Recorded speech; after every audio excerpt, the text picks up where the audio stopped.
Hello student, मैं आपका शिक्षक मित्र आपका आपके यूट्यूब चैनल जिसका नाम वैल्यू एजुकेशन 247 है, मैं आपका हार्दिक स्वागत करते हैं। आज का वीडियो कक्षा 8 के विद्यार्थियों के लिए है।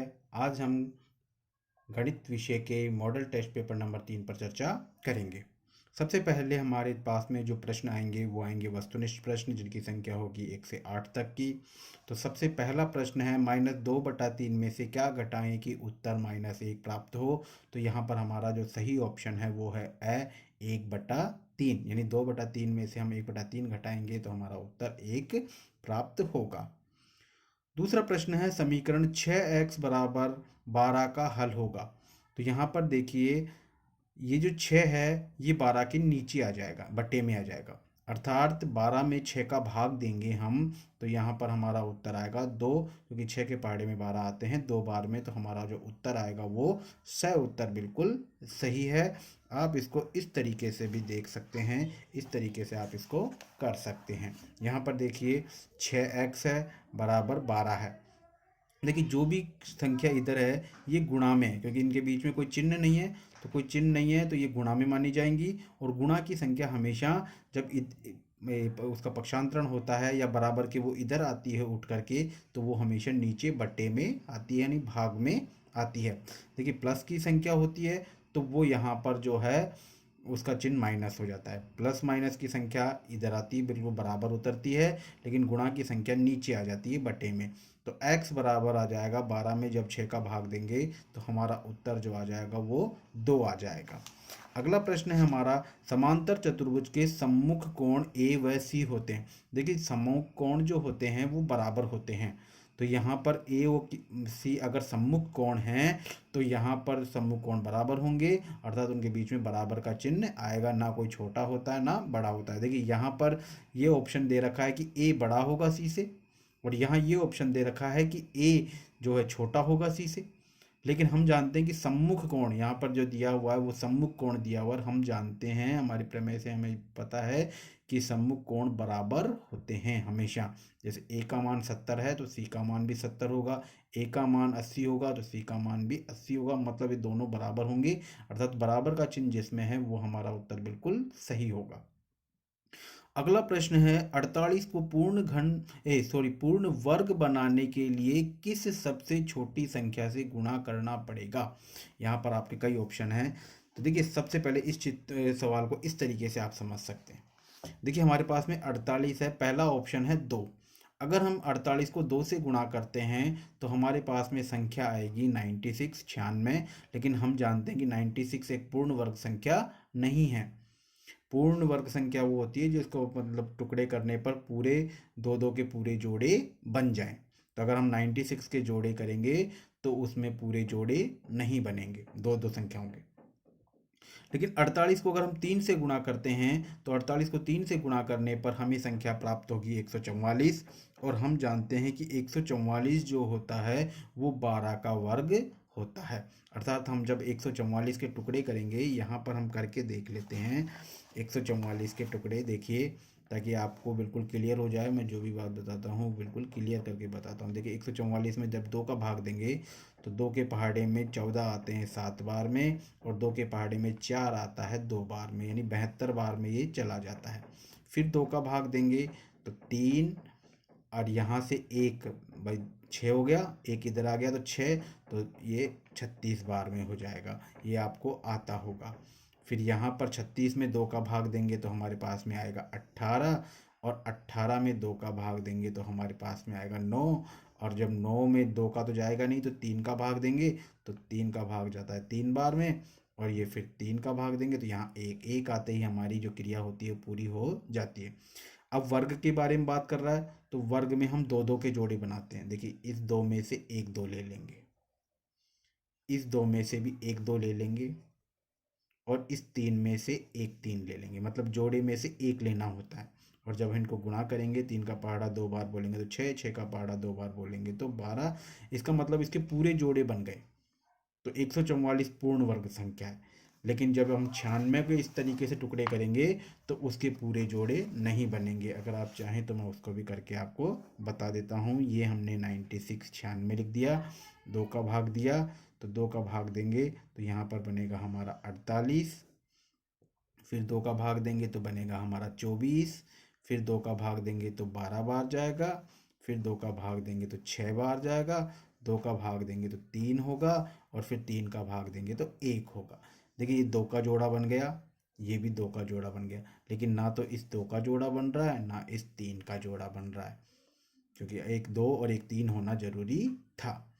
तो इस तरीके से इस 96 के जोड़े नहीं बने। अगर हम 2 से गुणा करते हैं तो 96 आता है हमारा, तो उसके जोड़े नहीं बनते हैं। लेकिन अगर हम 3 से गुणा करते हैं तो 144 आता है, जो कि पूर्ण वर्ग संख्या है। आशा करता हूँ कि ये तो बहुत अच्छी तरीके से आप समझ गए होंगे। अब नेक्स्ट है 729 का घनमूल होगा। देखिए घनमूल भी बिल्कुल वर्गमूल की जैसी ही क्रिया होती है, जैसी अभी मैंने बताई थी, सेम वैसी ही क्रिया करनी है आपको। देखिए सबसे पहले 3 का भाग देंगे हम तो 243 आ जाएंगे, फिर 3 का भाग देंगे तो 81 आ जाएंगे, फिर इसमें 81 में 3 का भाग देंगे तो 27 आ जाएगा, फिर 27 में 3 का भाग देंगे तो 9 आ जाएगा, 9 में 3 का भाग देंगे तो 3 आ जाएगा, और 3 में 3 का भाग देंगे तो 1 आ जाएगा। लेकिन घनमूल में अंतर ये होता है कि जैसे वर्ग में हम कितने कितने के जोड़े बनाते हैं, 2-2 के जोड़े बनाते हैं। देखिए 2 में से 1 लेते हैं, लेकिन यहाँ पर घनमूल में हम 3 में से 1 लेंगे, यानी 3 3 है तो इनमें से एक 3 ले लेंगे, यानी इन 3 में से एक 3 और इन 3 में से एक 3, और इन 3 और 3 को हम गुना करेंगे तो 3 तिया हो जाएगा हमारा 9। तो हमारा जो घनमूल आ जाएगा वो आ जाएगा 729 का घनमूल आ जाएगा 9। उत्तर इसका बिल्कुल सही है। अगला प्रश्न है साधारण ब्याज ज्ञात करने का सही सूत्र क्या है। देखिए साधारण ब्याज ज्ञात करने का सही सूत्र है मूलधन गुणा दर गुणा समय बटा 100। तो हमारा ए ऑप्शन बिल्कुल सही है। अगला प्रश्न है 7वां प्रश्न है 8x² plus 2xy plus 3x² plus 2y² plus 2x² व्यंजकों में पदों की संख्या बतानी है। तो देखिए यहाँ पर वैसे तो गिनोगे आप तो 1 2 3 4 5, तो आप 5 लिख दोगे, बिल्कुल गलत हो जाएगा। देखिए ये 8x है स्क्वायर, 8x², ये भी देखो 3x² और ये 2x², ये तीनों अलग अलग नहीं गिने जाएंगे, ये एक ही गिने जाएंगे। तो ये तो 3 जो है ना, एक ये वाला, एक ये वाला और एक ये, देखिए सब में x² है, इसमें भी x² है, इसमें भी x² है, इसमें भी x²।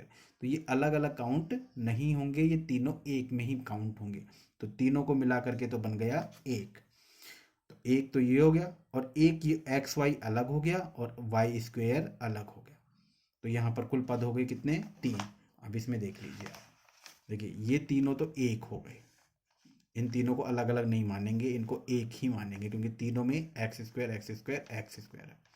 ये अलग माना जाएगा क्योंकि देखिए इसमें x² है लेकिन इसमें xy है, और ये भी अलग माना जाएगा क्योंकि देखो इसमें x² है, ये x और y है, लेकिन ये y² है।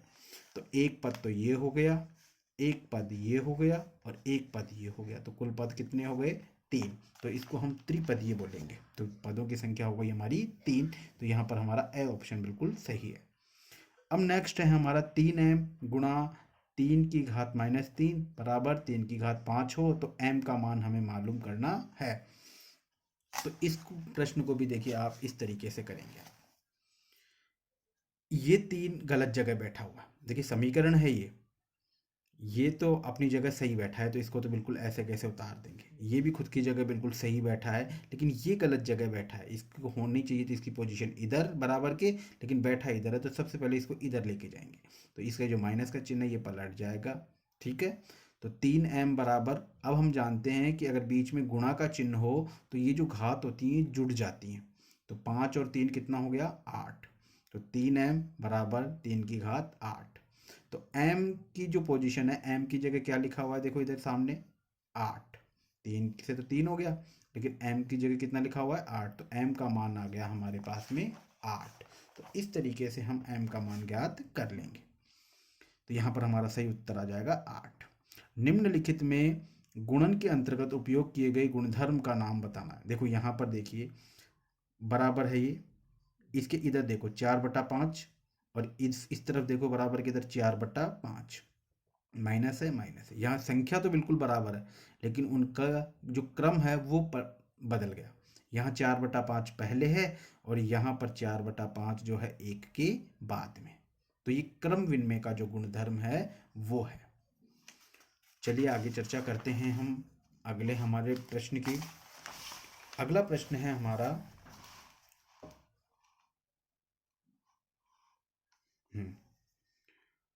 x बराबर 4/5 ब्रैकेट x प्लस 10 को हल कीजिए। देखिए ब्रैकेट के अंदर जो भी संख्या होती है ना, ब्रैकेट के बाहर वाली संख्या इनसे गुणा होती है। तो देखिए यहाँ तो ये x ऐसे कैसे उतर गया, बराबर ये 4 जो है इन दोनों से गुणा हो जाएगा। तो 4 को पहले x से गुणा करेंगे तो 4x हो गया, ये प्लस का चिन्ह आ जाएगा, और 4 को 10 से गुणा करेंगे तो 40 आ जाएगा, और ये 5 इसके नीचे बट्टे में लग गया। अब हम क्या करेंगे, देखिए जब भी बराबर के दोनों तरफ संख्या बट्टे में होती है, देखो ये भी बट्टे में कर ली हमने एक लगा करके, ये बट्टे में थी हमारी, तो बट्टे में होती है तो हम वज्र गुणा करते हैं।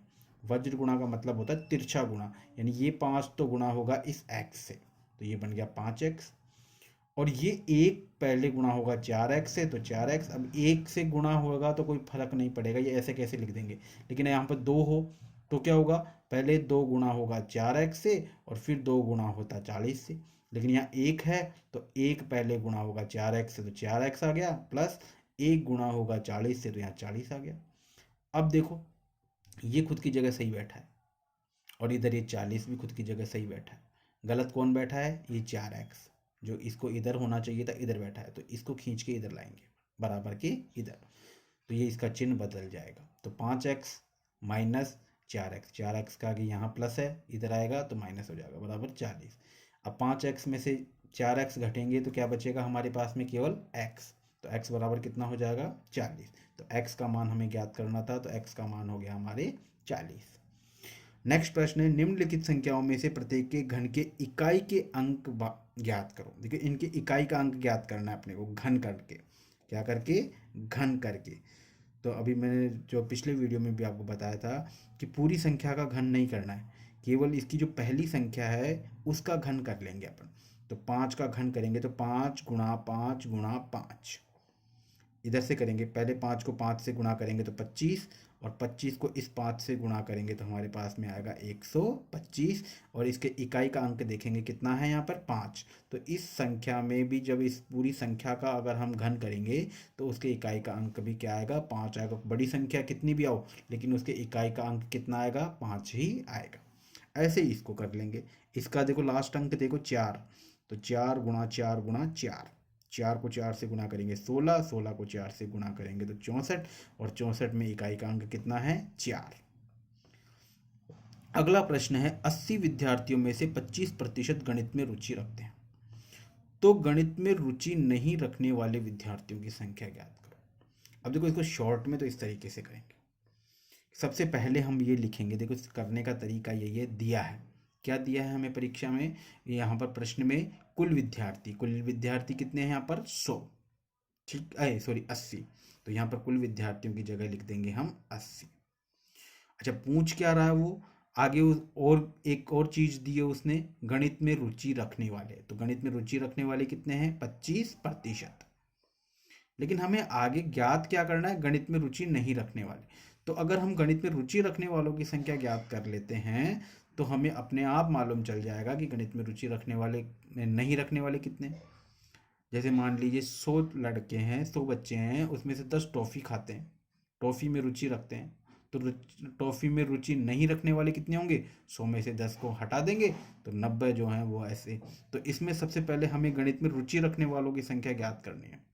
तो गणित में रुचि रखने वालों का प्रतिशत कितना है, 25%। अब इसका एक सामान्य से बढ़िया सा तरीका आपको बताता हूँ। देखिए यहाँ पर देखो आप, 80 क्या है, कुल विद्यार्थी। अगर परीक्षा में वो आपको कुल विद्यार्थियों की संख्या दे देता है तो आपको 100 नीचे लगाना है, और अगर वो कुल विद्यार्थियों की संख्या आपसे मालूम करवाना चाहता है तो 100 ऊपर आएगा। सबसे बेस्ट तरीका ये। यहाँ पर उसने कुल विद्यार्थी दे दिए, हमें बता दिए 80 हैं, तो हमें सीधा सा मालूम है कि 25 ऊपर जाएगा, 100 नीचे जाएगा, और यहाँ जो संख्या लिखी हुई है कुल, वो यहाँ गुणा में चली जाएगी, और इसको हम सॉल्व कर लेंगे। तो देखिए 25 को 80 से गुणा करके 100 का भाग लगाएंगे तो 25, देखो एक जीरो से एक जीरो कट गई, 25 का पहाड़ा 8 बार बोलेंगे तो 200, और 200 में 10 का भाग लगाएंगे तो 20। यानी कि गणित में रुचि रखने वाले 20 हैं, लेकिन वो पूछ क्या रहा है, गणित में रुचि नहीं रखने वाले। तो गणित में रुचि नहीं रखने वाले 80 में से 20 को घटा देंगे, क्योंकि ये तो रुचि रखने वाले हैं। तो 80 में से 20 गए, 80 में से हम 20 को घटा देंगे तो गणित में रुचि नहीं रखने वाले कितने हो जाएंगे, 60 आ जाएंगे। इस तरीके से ये वीडियो हमारा जो है, यहाँ पर हमने इसको 12 प्रश्नों तक इस वीडियो में कवर किए हैं। आगे भी आपको इसी तरीके के वीडियो देखने को मिलेंगे। अगर आपको वीडियो पसंद आया है तो इसको लाइक और सब्सक्राइब जरूर करें, दोस्तों के साथ में शेयर जरूर करें। धन्यवाद।